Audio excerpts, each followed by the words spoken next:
बिस्मिल्लाहिर्रहमानिर्रहीम। इय्याका नअब्दु व इय्याका नस्तईन। स्टूडेंट्स, आज हमने अपना जो एंजाइम का टॉपिक है उसकी जो वर्किंग है उसका मैकेनिज़्म देखना है। हमने देखना है मैकेनिज़्म ऑफ एंजाइम एक्शन के एंजाइम जो हैं वो कैसे अपना एक्शन जो है फंक्शन परफॉर्म करते हैं। तो जब हम एंजाइम की बात करते हैं तो एंजाइम के बारे में हम कहते हैं कि हमारे पास क्या है, एंजाइम कंसिस्ट हैं किस पे, ग्लोबुलर प्रोटीन्स हैं। और ये कौन सी प्रोटीन्स हैं, हम कहते हैं 3 डाइमेंशनल प्रोटीन्स हैं जिनको हम 3D भी कहते हैं। ये हमारे पास प्रोटीन्स हैं, ये हमारे पास ग्लोबुलर प्रोटीन्स हैं। अब हम कहते हैं कि ग्लोबुलर प्रोटीन होने के साथ साथ इसके पास स्ट्रक्चर होता है, और ये स्ट्रक्चर कैसा है, हम कहते हैं कि ये स्ट्रक्चर जो है इसका स्पेसिफिक होता है कि जिस तरह हमने आगे नेक्स्ट एक टॉपिक है लॉक की मॉडल, उसमें भी डिस्कस करना है कि सारे ही सबस्ट्रेट या सारे एंजाइम, एक एंजाइम ज़्यादा सबस्ट्रेट के साथ अटैच नहीं हो सकता। इसी तरह हम कहते हैं कि हमारे पास अगर मुख्तलिफ टाइप के सबस्ट्रेट हैं वो सेम एंजाइम पे आके नहीं लग सकते, तो हम कहते हैं कि हमारे पास क्या है, स्पेसिफिसिटी पाई जाती है। और हम कहते हैं कि इसकी जो 3 डायमेंशनल कंपोजिशन है due to its chemical, amino acid and specific shape. असल में इसकी 3D स्ट्रक्चर जो है वो क्यों है, हम कहते हैं कि इस एंजाइम की हमारे पास क्या है, स्पेसिफिक शेप। ये अब ये हमारे पास क्या है, एंजाइम है जिसकी क्या है, स्पेसिफिक शेप है। कोई और एंजाइम होगा उसकी जो शेप है वो और तरह की होगी, कोई और एंजाइम होगा उसकी जो शेप है वो कुछ और तरह की होगी। हर एंजाइम जो है वो क्या करते हैं, दूसरे से डिफरेंट होते हैं। तो हम कहते हैं कि हमारे पास क्या है, एंजाइम जिसके साथ अटैच होते हैं स्पेशल केमिकल कंपाउंड के साथ, ये हमारे पास एंजाइम है। और क्या होगा, ये स्पेशल टाइप के सबस्ट्रेट के साथ अटैच होगा, ठीक है, जिसको SE से हम कहते हैं हमारे पास एंजाइम है, S हमारे पास क्या है, सबस्ट्रेट। अब हम कहते हैं कि ये एंजाइम प्लस सबस्ट्रेट, इसका मैकेनिज्म की हम बात कर रहे हैं। हमारे पास एंजाइम है, ठीक है, किससे मिलेगा, सबस्ट्रेट से मिलेगा। एंजाइम सबस्ट्रेट से मिलके क्या बनाता है, हम कहते हैं कि ये एंजाइम सबस्ट्रेट कॉम्प्लेक्स बना देगा। ये इसने कॉम्प्लेक्स बनाया, ठीक है। फर्स्ट स्टेप में हमारे पास क्या हो रहा है, एंजाइम और सबस्ट्रेट, ये एंजाइम और ये सबस्ट्रेट। अब सबस्ट्रेट का हम यहाँ पे स्ट्रक्चर देखें, एंजाइम के अकॉर्डिंग ड्रा कर लेते हैं। ये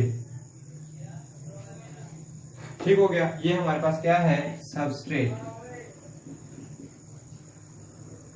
अब ये सबस्ट्रेट और एंजाइम आपस में मिलेंगे तो यहाँ पे कॉम्प्लेक्स बन जाएगा, एंजाइम सबस्ट्रेट कॉम्प्लेक्स। हम कहते हैं कि हमारे पास एंजाइम सबस्ट्रेट कॉम्प्लेक्स कैसे बनेगा, इसका हम स्ट्रक्चर करते हैं ड्रा।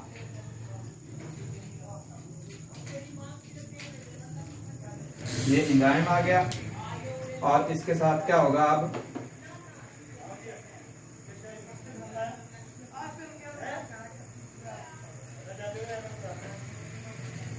ये हमारे पास क्या होगा, एंजाइम सबस्ट्रेट कॉम्प्लेक्स आ गया है। ये हमारा फर्स्ट स्टेप जो है वो कंप्लीट हो गया है।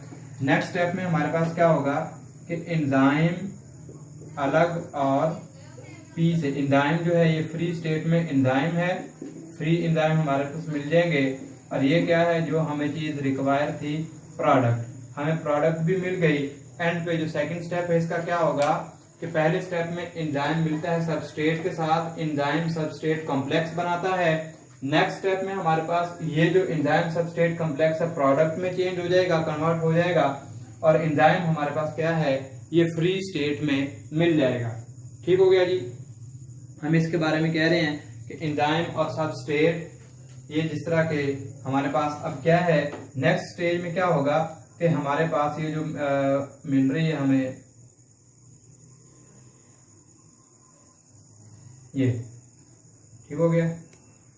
अब ये एंजाइम हमें मिल गया है और इसके साथ हमारे पास क्या है बच्चे, हम कहते हैं कि हमारे पास इसमें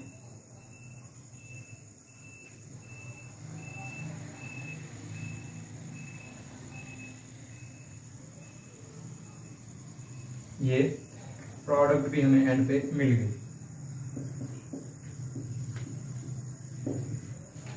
देखें हमारे पास पहले क्या हुआ, एंजाइम सबस्ट्रेट मिला, एंजाइम सबस्ट्रेट कॉम्प्लेक्स बन गया। नेक्स्ट स्टेप में एंजाइम अलग हो गया है और प्रोडक्ट हमारे पास फिर अलग हो गया है। ये इसका मैकेनिज्म है। अब हम कहते हैं कि हमारे पास कुछ जो मैकेनिज्म है वो ऐसा होता है कि जो प्रोडक्ट हमारे पास बनी है ये अगले के लिए क्या है, एज ए एंजाइम जो है वो यूज हो जाती है। तो हम कहते हैं हमारे पास चेन रिएक्शन हम जिनको कह रहे हैं, असल में चेन रिएक्शन मैकेनिज्म क्या है उसकी बात हमने करनी है कि चेन रिएक्शन मैकेनिज्म हमारे पास क्या है। इसमें होता यह है कि हमारे पास जो एक पहला जो देखें एंजाइम है हमारे पास, फर्ज करें हमारे पास एंजाइम ए है, बी है, सी है और डी है, इससे आगे भी हम कह लें एफ तक जितना मर्जी ले जाएं हम। अब हमारे पास क्या है, ये देखें यहाँ पे क्या है, फीडबैक मैकेनिज्म जा रहा है। ये क्या है, इसका फीडबैक, ये इसका फीडबैक सिस्टम है। हम इसके बारे में कहते हैं कि देखें ये एंजाइम था, ये रिएक्टेंट, तो ये क्या हुई, प्रोडक्ट में बन गई। अब ये जो प्रोडक्ट है इसको हम प्रोडक्ट कह रहे हैं, एक ये क्या है, प्रोडक्ट है। और जब ये सी है हमारे पास, अब ये एज ए एंजाइम यूज होगा, product use as an enzyme, enzyme के तौर पे ये यूज हो रहा है इसके लिए। अब ये प्रोडक्ट हमारे पास बन गई डी से सी, और सी फिर डी के लिए क्या होगा, एंजाइम के तौर पे काम करेगा, और डी फिर जो है वो एफ पे क्या करेगा, एंजाइम के तौर पे काम करेगा। तो इसको हम कह रहे हैं हमारे पास क्या है, दीज आर चेन रिएक्शंस, जिनमें हो क्या रहा है कि हमारे पास इसमें हो ये रहा है कि जो हमारे पहला देखें हमारे पास क्या है, ये ए बी में गया, बी सी में, डी एफ में, आगे भी जाते जाएं। तो ये क्या है कि जो अगला बनने वाला है ये रिएक्टेंट, ये प्रोडक्ट, अब ये product as a enzyme use हो रहा है सी के लिए, अब यहाँ पे एज एंजाइम हो रहा है डी के लिए, और एज ए एंजाइम नेक्स्ट अगले स्टेप के लिए। तो इसको हम कहते हैं हमारे पास क्या है, मैकेनिज्म है इन कॉम्प्लेक्स रिएक्शन में। फिर हम एक और बात जो यहाँ पे हम छोड़ गए, हम एक और बात यहाँ पे करते हैं कि ये जो है एंजाइम की जो स्ट्रक्चर है, अगर हम इसके स्ट्रक्चर की बात करें तो ये हमें जो स्ट्रक्चर नजर आ रही है, इन जगह को हम कहते हैं दीज आर एक्टिव साइट्स। ये हमारे पास एक्टिव साइट्स हैं और इनको हम कहते हैं, ये क्या है, रिजिड इन स्ट्रक्चर। हम जो बात कह रहे थे कि एंजाइम्स जो हैं, हर एंजाइम यूज नहीं होता हर एक सबस्ट्रेट के लिए, उसकी वजह ही असल में ये है कि जो इनके पास ये सबस्ट्रेट है, ठीक है, जो एक्टिव साइट्स हैं, ये active site rigid in structure होती हैं। अब ये रिजिड हैं तो इनको इजीली मॉडिफाई नहीं किया जा सकता। जब इनको मॉडिफाई नहीं किया जा सकता तो क्या है कि इसके साथ फिर दूसरे एंजाइम, दूसरे सबस्ट्रेट आके बॉन्डिंग भी नहीं बना सकते, क्योंकि ये रिजिड स्ट्रक्चर है। और इसमें होगा क्या कि जो एंजाइम रिक्वायर है जिस सबस्ट्रेट के लिए, वही सबस्ट्रेट आएगा तो इसके साथ प्रोडक्ट बनेगी। इसके अलावा कोई और सबस्ट्रेट आ जाए तो उसकी प्रोडक्ट नहीं बनेगी। तो बच्चों इस टॉपिक में हमने आज के टॉपिक में हमारे पास जो है मैकेनिज्म ऑफ एंजाइम एक्शन देखा है। तो हम देखते हैं कि हमारे पास एंजाइम में किस तरह से अपना मैकेनिज्म ये परफॉर्म करवा रहा है कि हमारे पास ये एंजाइम है और ये क्या है, सबस्ट्रेट। अब ये दोनों आपस में मिलते हैं, एंजाइम और सबस्ट्रेट आपस में मिलते हैं तो प्रोडक्ट बन जाती है। मिलते किन स्टेप में है, अच्छा ये देखें कि एक बात ये इसकी रिजिड स्ट्रक्चर है, एक्टिव साइट जो है रिजिड है। वो रिजिड क्यों है, क्योंकि स्पेसिफिक है एक दूसरे के लिए। अब ये मॉडिफाई नहीं हो रही किसी दूसरे के लिए, कोई और सबस्ट्रेट आके से अटैच नहीं हो सकता। हमने कहा कि एंजाइम और सबस्ट्रेट आपस में मिले, ये एंजाइम और ये सबस्ट्रेट आपस में मिलते हैं तो यहाँ पे एंजाइम सबस्ट्रेट कॉम्प्लेक्स बन गया फर्स्ट स्टेप में। फिर हमारे पास क्या हो रहा है, सेकंड स्टेप में यही एंजाइम सबस्ट्रेट कॉम्प्लेक्स आगे जाके एंजाइम और प्रोडक्ट में कन्वर्ट हो गया। हमारी मतलूबा रिक्वायरमेंट थी प्रोडक्ट, प्रोडक्ट मिल गई, एंजाइम हमारे पास फिर फ्री स्टेट में प्रेजेंट है। इसी तरह हमारे पास चेन मैकेनिज्म रिएक्शन है। इसमें होता यह है कि हर पिछला जो प्रोडक्ट है अगले रिएक्टेंट के लिए एज एंजाइम यूज होता जाता है। जैसे ए है, इसने बी प्रोडक्ट पैदा की और बी जो है वो सी के लिए एज एंजाइम यूज होगा, सी डी के लिए एंजाइम के तौर पे यूज होगा, डी एफ के लिए, और एफ जो है फिर दोबारा हम कहते हैं ए के लिए। तो ये एक चेन रिएक्शन है, फ्लो मैकेनिज्म जिसे हम कहते हैं। तो आज बच्चों हमने मैकेनिज्म ऑफ एंजाइम एक्शन के बारे में डिस्कस की है। Thank you very much.